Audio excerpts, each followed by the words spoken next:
peatus rulaja ratas. Tere, üks pilet palun. Tervist. Ma kahjuks ei saa sulle piletit müüa. Ma olen esimest päeva bussijuht ja buss on täis.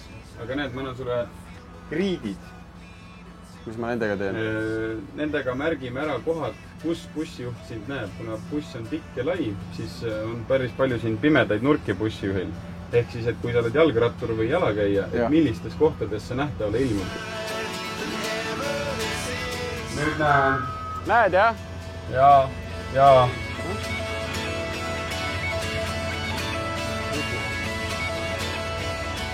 Näed? Praegu näen.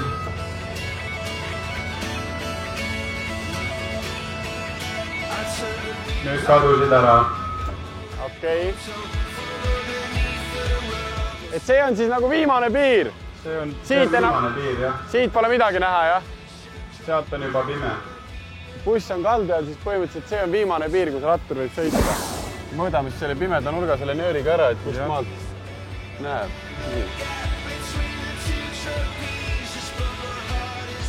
Ma arvan, et see on umbes kuskil siin.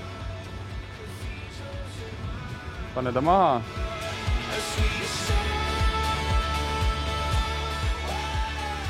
Tervist! Tere!